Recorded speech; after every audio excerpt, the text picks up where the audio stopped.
Hey, what's up, guys? It's Dan from UnitedQ. It's Wednesday, which means we have another awesome podcast to get you over hump day. I'm here with my co-host, Barbecue Forte. Hello. And we are brought to you by ProQ, BBQ Gourmet, and Smokewood Shack, our awesome sponsors. ProQ's dedicated... the phone's ringing, but it's all right. ProQ's dedicated to providing you with quality smoking products with top-notch service and free advice for beginners to pitmasters. And you can find them on Facebook, Twitter, and Instagram under ProQ Smokers. So if you think about buying your first smoker or looking to upgrade or even looking to pick up some epic accessories, check them out over at Max Barbecue. And BBQ Gourmet is devoted to promoting real barbecue and supplying the UK and Europe with top championship winning barbecue rubs, sauces, marinades and accessories from the US and around the world. And you can find them on Twitter and online under BBQ Gourmet. So regardless of how you cook, whether it's on charcoal, wood, gas or electric, the Real Taste Barbecue can be yours all year round. And we are here at Big Fire with Sue Stoneman. Hi, Sue. Hi there. How you doing? Very well, thank you. Our first episode live out of the studio and in a shop, and we've just come down the road here to, where are we? Dartington. So we're at the Dartington shops, and we're in Big Fire. Sue's just cooked us an awesome breakfast on the Etna pizza oven. If you can check out our video, which will be online on YouTube. For now, we're going to chat to Sue Stoneman. She's going to talk to us about what she's been up to here at Big Fire. Cool. So Sue, do you want to start off by introducing yourself and a little bit about your background and cooking and barbecue? Okay, yeah, well, hi everyone, I'm Sue Stoneman, known as a home cook, but I do a lot of outdoor cooking now. 3 years ago, I entered a home cook competition, the Devon Life magazine, got into the finals and came third overall. That then got me to cook at various food festivals, and then I applied for Bake Off, didn't get in, but then the same year applied to a programme called The Box and got on telly to cook with James Martin and Ainsley Harriott, and that sort of propelled me along a bit. And then also last year was Southwest Chef of the Year finalist and got to cook for Michael Caines, Neil Haydock from Watergate Bay Hotel, Darren Hosgrove from Ashburton Cookery School, and Peter Gorton from Plymouth.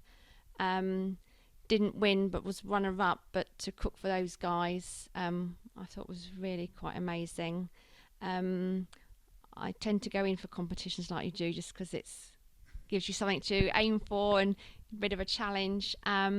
Last year, Exeter Food and Drink Festival entered West Country Baking Champion with Glenn Cosby and Michael Caines, and was judged West Country Baking Champion. Got to demo at the Food and Drink Festival this year, which is where I met you guys. Yeah. What did I cook? Brioche buns and my savoury choux puffs. So that was good. And then met these guys. Well, these guys here at Big Fire asked me to cook for them at the Devon County Show last year in one of their lovely pizza ovens. At the same time, I was actually building my very own wood-fired oven in my garden. 3 years ago I went to a build and bake day at River Cottage.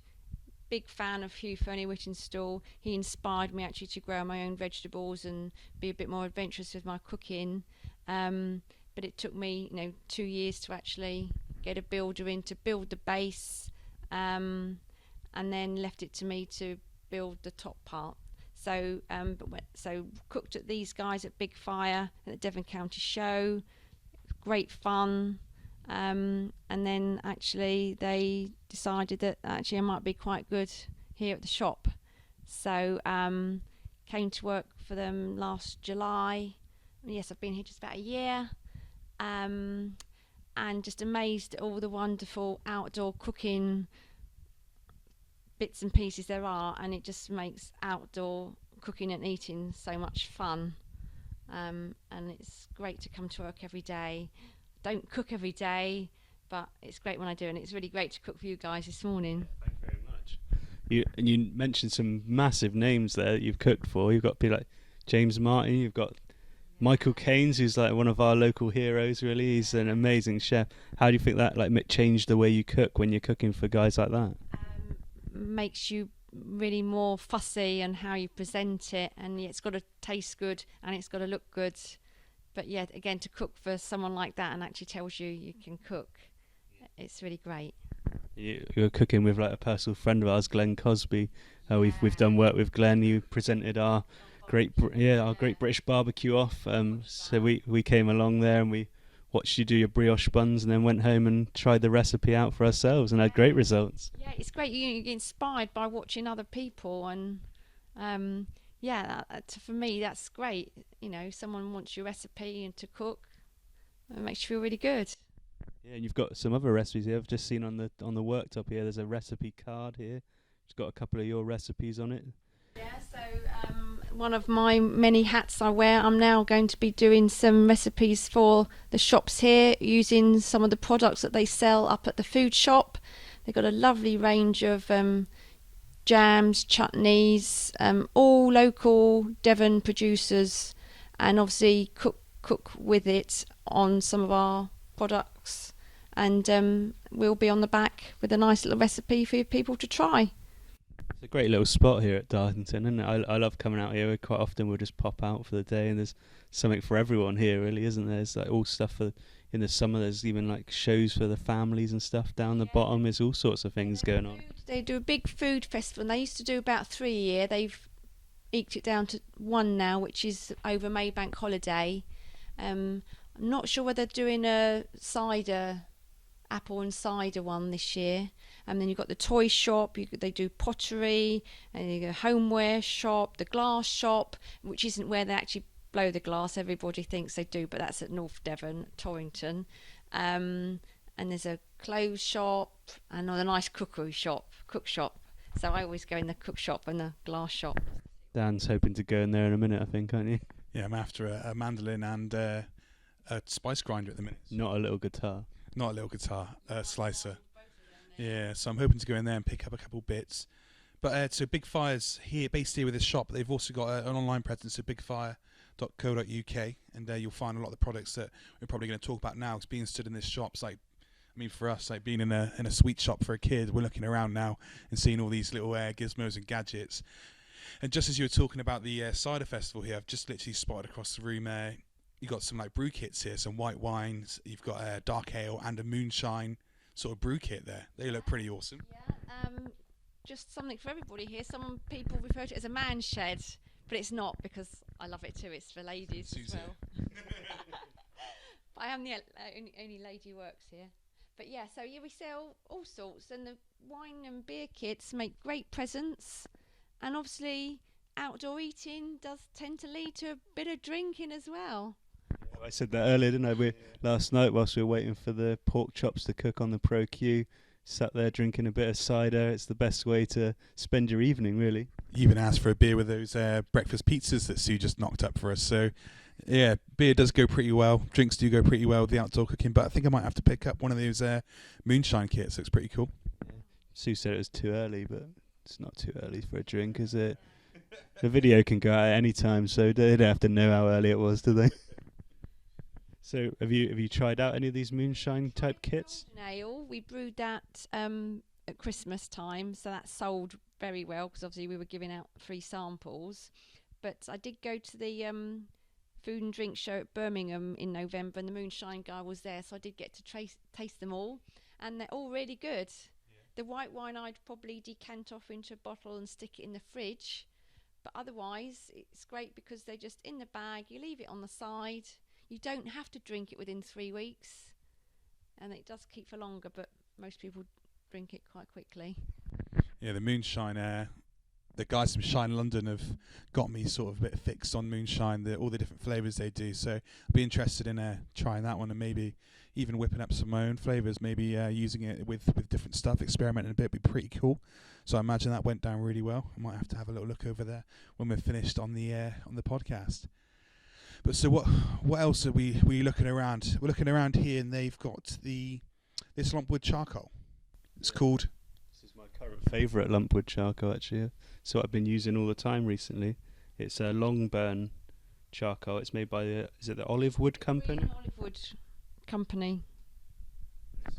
It's a really, really good quality, natural lumpwood charcoal. The same company make quite a few products actually. I've tried out their briquettes and I've tried out their lumpwood. They've got fire lighters. They do smoking woods as well. I've actually got some actual olive wood. I used that last night when I was smoking the pork chops to try that out. That was really nice. And they also do orange wood as well, but I think they only do that in chip form. But yeah, it was Chunks and chips. They do white oak chunks. Those what we've got here in the shop, and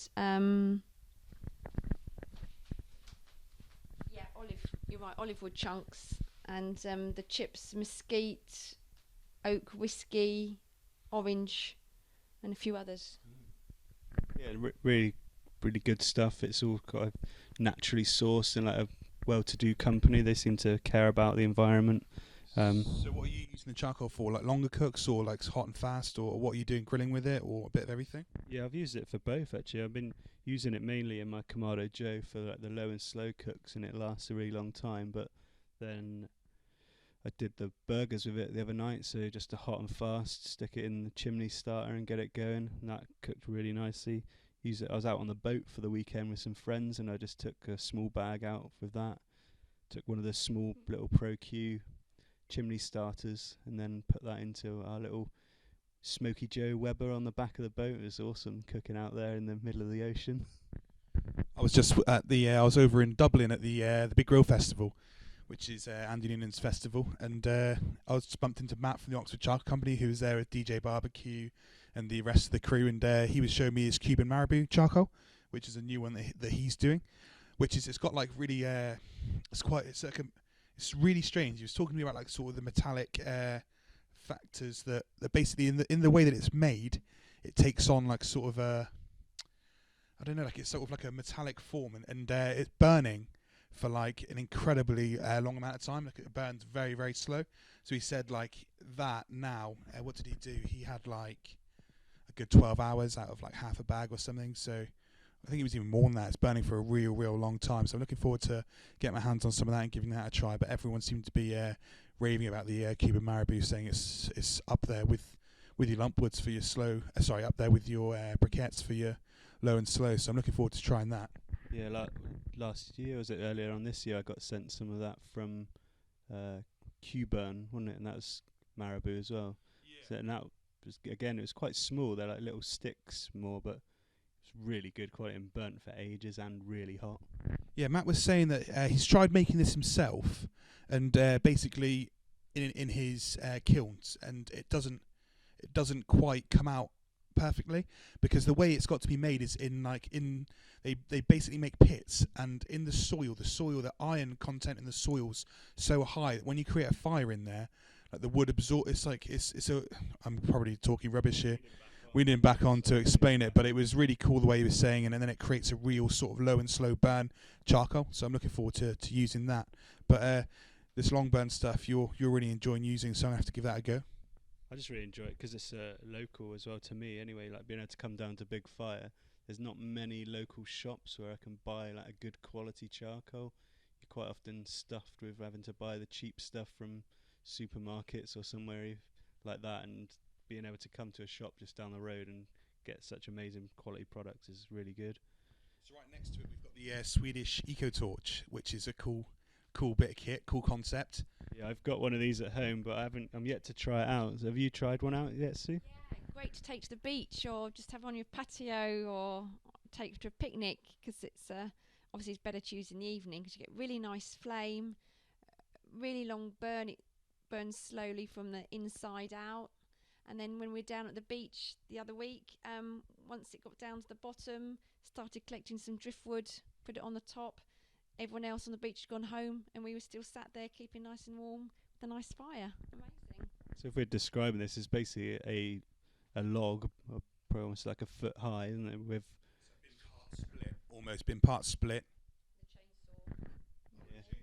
Yeah, it's just cut. It's got like crossways cut, and then a firelighter's poked down inside the top section.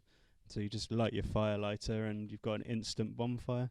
It's pretty cool, really. I've seen people cooking on these though before as well, and on the label there I can see there's some food being cooked on top. But I've seen people sort of on like I've seen a few things being done on them. I think that Jess Prills, I believe, I watched the video of her cooking on something like this, which is pretty cool.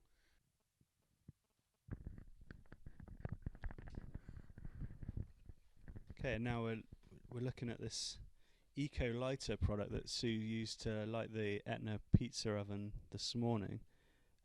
We hadn't seen these before. We're quite impressed by them. Do you want to describe what it is, Sue? Yeah, so it's like a tripod built very dry wood with some thin layers of cardboard in between with a little bit of candle wax at the bottom. Ideal for starting your fire without actually needing to have kindling wood. You can light this, which will then light reasonably sized logs of wood for your indoor wood burning stove even, or your outdoor pizza oven, or even I use it to start the Joe sometimes, just because it does the trick. It certainly did it earlier. The fire was up and going in no time. The flame that kicked out for the wood, especially, those logs you just chucked on top of this. There's a couple of logs around it, and that had them up and going in literally no time. It was fantastic, actually. They come in box of 6, and even with a little box of matches in. So where did you go? Yeah, $3.99 for 6, which is I think it's a good price. I expected when I saw them first of all. Like some of these things you expect to be like quite expensive. They're 100% eco-friendly as well, which is always a positive for us. And there's no sort of nasty additives in there or anything that you wouldn't want being part of your fire, which is really cool.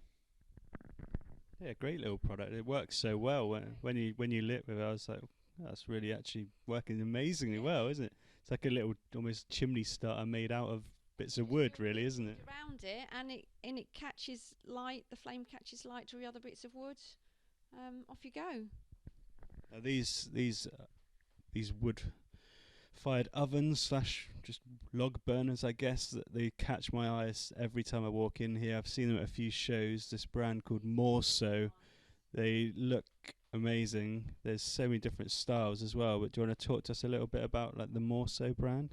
Okay, so the More So Danish, more well known for their indoor wood burning stoves, but they're taking it outside. It's their outdoor living range. A nice More So Forno oven.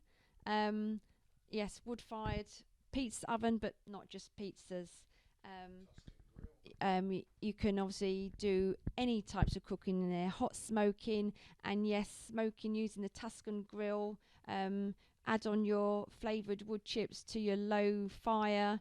Put in some nice chicken thighs, close the door, and then you dampen a tea towel to cover the chimney, and 2 hours later some beautifully smoked food, and then obviously take the tea towel off, open the door, bring your fire up to temperature, crispen up that skin.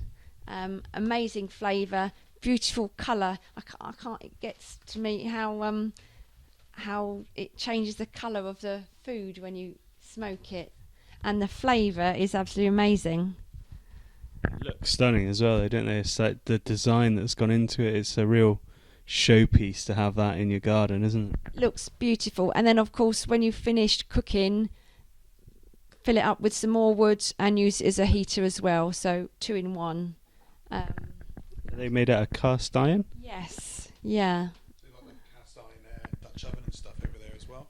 They do a lovely range of cooking utensils to complement the oven, and obviously you can use them indoors as well and get a nice cover for them. And it comes on a trolley, or you can have a smaller trolley, or you can just buy the oven itself if you've got a stand for it for yourself. They also do a more portable one, slightly smaller one, the Forno grill. Again, for pizzas, any type of cooking. You have the fire around the outside and you cook on the grill. They've just brought out a nice black glass pizza stone to go with that. And again, once you finish cooking, put some more wood on it, sit around it. Looks amazing. And then we've got the Camino, which is a bit like a chimenea. again, very stylish, with the extended chimney, which also goes on the forno. So if it is a bit smoky, it takes the smoke further up. Can also cook on that one using the Tuscan grill. But the fire is be quite close to your food, but still gives you that option. So again, eat outside, keep warm at the same time. So have you ever tried cooking on this glass pizza stone? I've never seen a glass one before. No, I haven't tried that yet. Yeah, I'd be interested to know how that works out, 'cause I've not seen people using glass as a pizza stone before. Have you seen that, Dan? No, not at all. Really interesting, actually. I'd look forward to seeing that.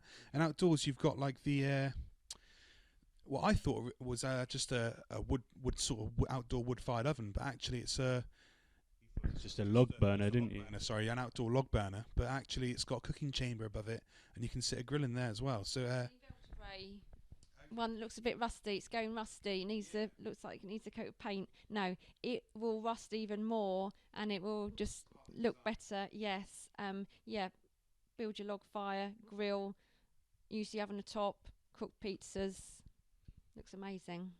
I did see the name. I thought I'd let you pronounce it though, because I was did you? I don't know if you heard me trying to make my way around it. I didn't want to say it. Built of Ray. Yeah.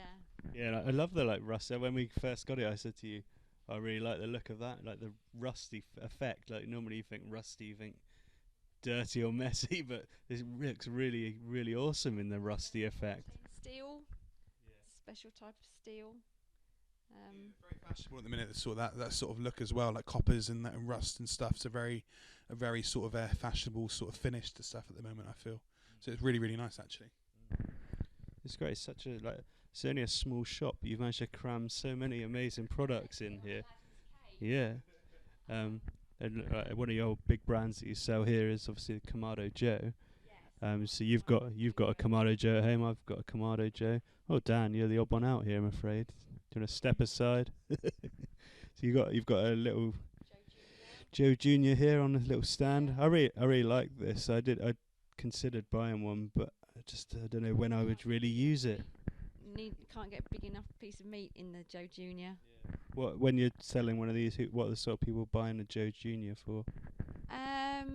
Roasting chicken, whole joints, not just your straightforward barbecue grilling. It is an all-round oven. I'm amazed at what it does do actually. And obviously the classic, you got the split grill, the split deflector plates. It's really easy to keep the temperature constant, low for your low and slow cooking, high for your pizzas, and it's really economical on the charcoal. It still amazes me every time I've finished cooking. Next day when I go to prep it up for my next cook, I've still got 3/4 to half a bowl of charcoal left behind. Just the way the ceramic holds temperatures as well is just fantastic. So you get it up to temperature, and you could probably end up taking, if you could, take all the charcoal out and it'd sit at that temperature for forever, almost for hours and hours on end, which is awesome. Even these small Joes, I mean, for a family of 4, you could end up using those small Joes. You can fit so much on them still that, I mean, you'd be surprised that you could cook for a good family of 4, whatever, even on the small Joes, which is awesome. You've got one of the originals, don't you? I have the classic, yes, and that's Do that. what The original, or what did I call it before? ready salted. The bog standard original. I was going all around in circles before, but yeah, I'll let you just. I'm not a Kamado Joe guy, all right? Well, maybe you should be. You need to join the club. You've got all your pro cues. Yeah, we were cooking at. I've got all my pro cues and just a bit of a pro cue guy. But anyway, we were cooking at the Pengrilly. We had a little bit of fun cooking for Kamado Joe. We had one of the Big Joes, and we had a Got it right. classic. We got a classic and a Big Joe. Classic as well. Yeah, got it right then. And we were cooking on those today. It was really good fun. First time I'd ever used them. Thrown in the deep end to a bit of a competition, but And that Big Joe was heavy though, wasn't it? having to carry it across the stones was not fun. But yeah, I'm sure if you lift it into one place and leave it there, it could be very useful. Job the barbecue family there were ready to help us out and carry it. We're doing roll a couple of other team members from other teams to help us carry it across the stones. Yeah, I don't know. I helped Riviera Barbecue in and out their van with theirs. I don't remember them helping us though. Thanks, Glenn. And fire bowls, very popular at the moment, aren't they? And this Cadai brand that you're stocking here, I've seen a lot of it. I've seen some, I don't know if you do it, but they do actually do a little charcoal maker, so you can make your own charcoal. You've got a little charcoal kiln.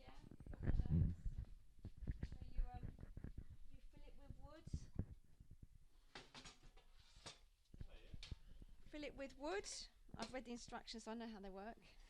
So you fill it with small bits of wood inside there, and then you put the lid on, bury it in the coals, and the two little chimneys that protrude from it, looks a bit like an old bedpan, but the two little holes in the top there, means that you actually cook the wood, and then just leave it in overnight, let it go completely cold, and the next morning, charcoal, which you then use on your barbecue. Awesome. Pretty exciting stuff. I'd love to give that a go. Again, talking to Matt at the weekend, he's been experimenting from Oxford Charcoal, experimenting a lot with actual using fruits.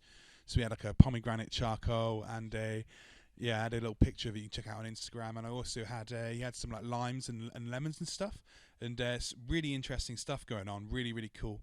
So looking forward to experimenting a bit with those. These Cadai bowls, could you tell us a bit about these, Sue? Because there's all different sizes here, and there's loads of accessories that you can get. I love the look of these like tripods that go over the top of the fire bowl. They complete the look, don't they? Really popular, probably one of our best sellers. So made from recycled oil drums, lasts for ages. You get the really small ones that are ideal for taking to the beach. They sort of fold inside the legs and come in a nice duffel bag. So you've got a 35 centimetre and a 45 centimetre just with a single grill. So yeah, great for picnics, barbecues, or having just outside on your patio, or even for standing your eco torches in to burn. You then move up to the 60 centimetre bowls that sit on a low stand, grills. Holes in the bottom or anything? Yes, some little small drainage holes at the bottom. What you're meant to do is meant to put some sand at the bottom. Okay. That then makes it easier to light your fire on a nice level surface, keeps the heat off from the bowl, and just helps drain the ash through. To be honest, I'm sure one of those firelighters, you wouldn't even need to do that. Those were so cool earlier. A few logs on top of one of those, and I'm sure you'd have a fire going in minutes. That was really cool. Or even, I'm sure you could even use one of those the eco torches in there. You could probably start off with one of those eco torches sat in the middle. You don't need to, but you probably, there's so many options again. These are really cool. These are like, for me, sort of takes you like real open fire sort of cooking, very sort of old school in their nature and in their appearance. And again, you could chuck like a Dutch oven on there, cast iron skillets and stuff, and you can even take off the grate and put it in there with the burning coals and stuff. That'd be really awesome. Looks really cool bit of kit.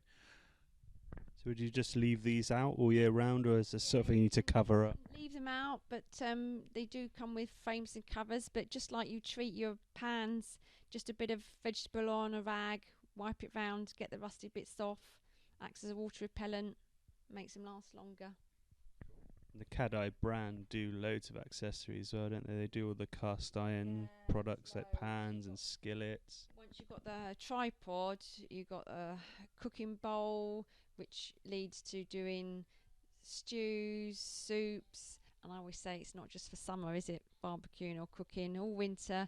Nice bowl of mulled wine in there, I can picture.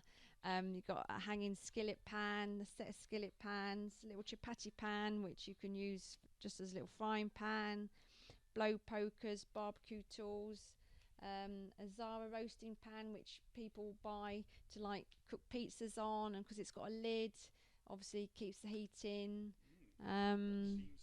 Yeah, can you tell us a bit more about that? Where's that down? I can't quite reach it for my microphone lead won't lead me all the way over there. But yeah, because it's got a perforated base, nice long handle. Obviously, just stick it over your fire. Use it for grilling. Really cool, veg. Yeah, even fish. And because obviously it's got the lid, would just keep the heat in and cook your food a bit quicker. Cool. And melt the cheese on top of your pizza.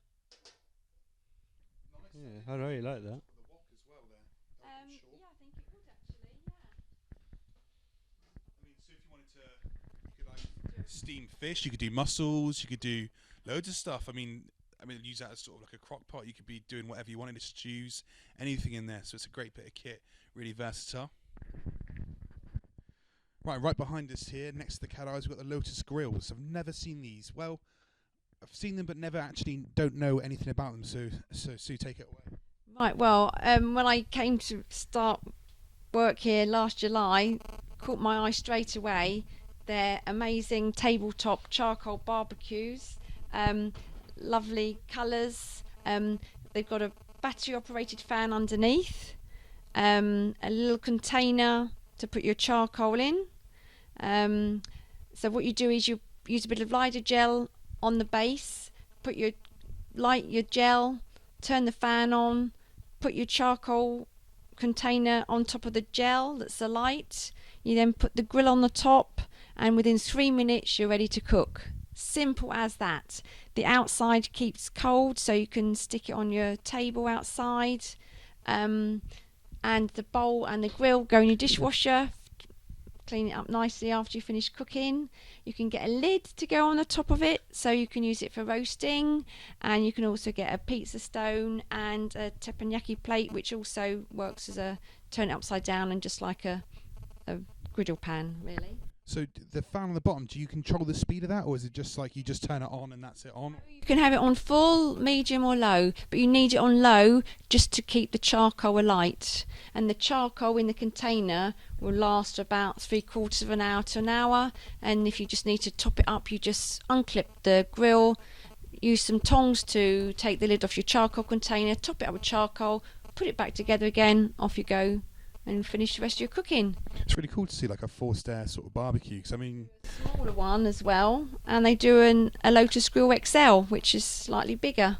oh, cool, because you got the gurus that sort of that sit on the bottom of like all their really adaptable kits that sit on a lot of bottom of barbecues that force air into controlled temperatures.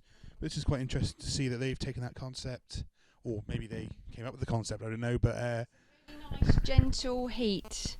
You still get your char grill, you still get the flavour.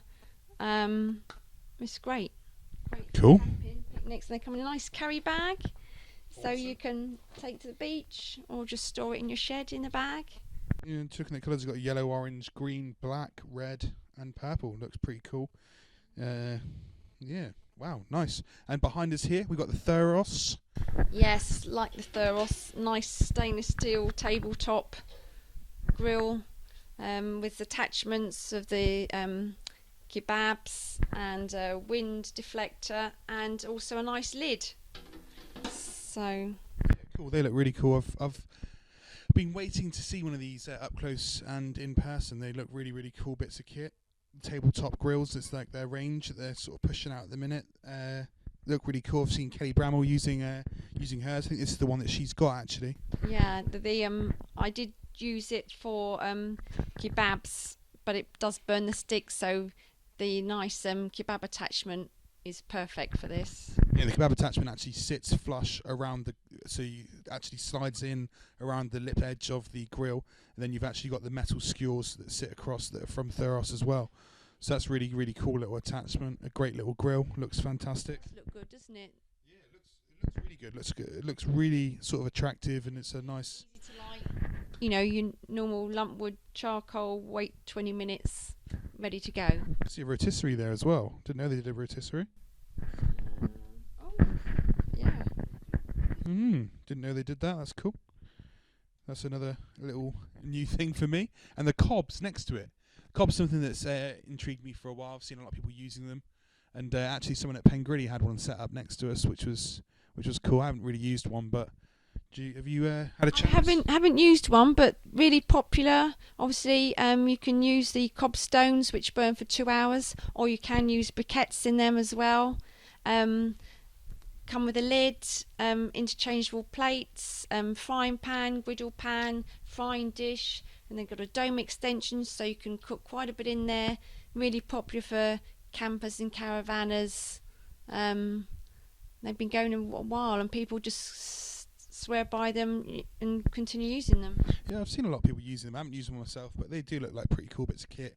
Really portable. They're really portable size. Obviously, you got the bigger one as well. Still pretty portable size, but the original cob, the Cob Compact, is Really cool little bit of kit, looks like, anyway. Would be interested in using one. Yeah, definitely. The Thuros I have used before as well when we did the Burnham-on-Sea Food Festival with John Gower. We all used them all day. So me and Simon Dyer did a redneck Rudolph dish on there, and Marcus did his dirty steak demo on there as well. So yeah, I've used that before and thought it was a really awesome thing. And like you say, cob's been around for a long time. We always hear a lot about it. Never actually cooked on it myself, but seen some good stuff be produced on it. Talking about John Gower, there's some of his Quiet Waters Farms rubs and sauces around there. I haven't used any again myself. Have you had a chance to use any? No, I haven't. He used some on the day, and I tried some of the food that he'd cooked with them, but I haven't actually got to use them myself. Amazing flavour. He's got loads of different ones over there. I've heard some amazing things. Sue, you've used some, haven't you? Yeah, some of my favourites actually. His pork rub is amazing, just on pork obviously. My favourite as well is the Dark House rub, their Easter rub. I think we've got a couple of All of them. yeah, they're all good. And yes, I do make my own, but it is nice to go back into your cupboard and just pull one out, which you know is going to work for whatever piece of meat you're using. So yes. And again, like, it's quite nice if you've made your own. You can adapt as well. You can adapt the rubs and add a little bit more. So if you know what it tastes like, okay, well, I want mine to be a little bit more spicy tonight, so add a bit more sort of chipotle pepper or cayenne pepper or chili or whatever else. So you can adapt it to fit your taste and needs. So that's really cool. What about the sauces? Have you tried many of the sauces? No, I haven't actually. Again, I make my own, but yeah. I have got his chipotle one, or I can't remember what other one I've got in my cupboard. I've got a cupboard full of sauces. I think we've all got cupboards full of sauces and fridge shelves full of half-open jar of chutneys and all sorts. But I just tend to use them up and put them in any marinade I'm making, just to try and make some space to fill it up with some new ones that I keep picking up at food festivals. Awesome. So I think we've almost toured all our way around the shop now. Thanks for doing this for us today, Sue. It's been really awesome. It's nice to do something different, get out of the studio and get out in the real world. Where can people find you, Sue, if they wanted to get in touch with you? If you want to run through any social medias you're on? Okay, our website is bigfire.co.uk. Also on Twitter. We are based at the shops here at Dartington. And you yourself, Sue Stoneman, are available? Yeah, I am Sue_Stoneman on Twitter. That's my Twitter handle. Normally post lots of foodie pictures. Yeah, check me out. Awesome. So get on there, guys. Give Sue_Stoneman a follow on Twitter. Do you have any events or anything that you're allowed to announce coming up that you're doing or anything? Or are they all top secret currently? A few top secret. I have to keep many secrets. But my next demo is at the Exmouth Mussel Fest on the 24th of September. I should be cooking up a tasty mussel dish using some Crossed Anchors Brewery ale. And I try to go to all the food and drink festivals. I think Powdram's coming up soon.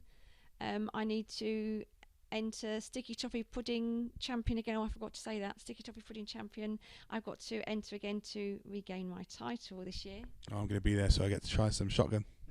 That's down at Padstow. That's on the 1st of October. And there's Dartmouth Food Festival coming up. They all start beginning of the year, don't they? April, May, and it goes a little bit quiet, and then they all come up again. So Sue's all over the place. So you will find many different sort of food festivals around the southwest. But Exmouth, I might have to pop up to that, because Exmouth mussels are, in my opinion, the best mussels you can ever get in the world. I absolutely love them. You cannot beat them. So yeah, I'm gonna have to probably head down and maybe get to try your demo. Awesome. So thanks very much, guys, for tuning in. Yeah, so thanks for tuning in, guys. We've recorded yet another awesome podcast to get you over Hump Day. As always, brought to you by UnitedQ BBQ Gourmet, our awesome sponsors, and Smokewood Shack. UnitedQ is dedicated to providing you with quality smoking products with top-notch service and free advice for beginners to pitmasters. And you can find them on Facebook, Twitter, and Instagram under UnitedQ Smokers. So if you're thinking about buying your first smoker or looking to upgrade or even looking to pick up some epic accessories, check them out over at Max Barbecue. And Barbecue Gourmet is devoted to promoting real barbecue and supplying the UK and Europe with top-notch championship-winning barbecue rubs, sauces, marinades and accessories from the US and around the world. And you can find them on Twitter and online under Barbecue Gourmet. So regardless of how you cook, whether it's on charcoal, wood, gas or electric, the real taste of barbecue can be yours all year round. And Smokewood Shack delivers quality smoking wood every time.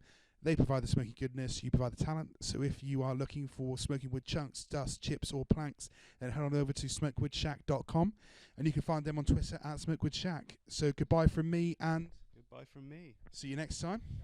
Bye.